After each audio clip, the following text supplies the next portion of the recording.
In this video, we'll be exploring the power of imagination and how it can shape our reality. These teachings are based on the work of spiritual teacher Nevill Goddard.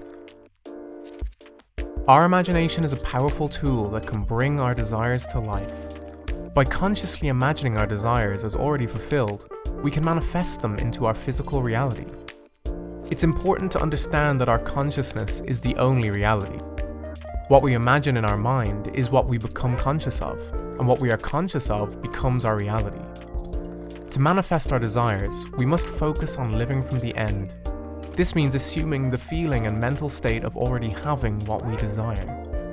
We should avoid focusing on obstacles or trying to influence others, and instead focus on imagining the end result and allow others to play their part in bringing our imagined scenes to reality.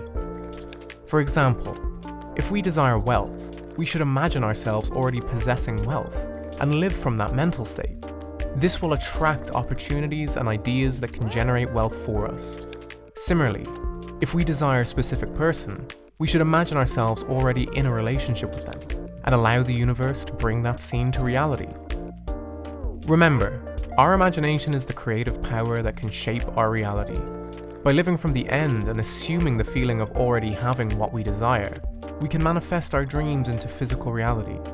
So go ahead and use your imagination to create the life you want.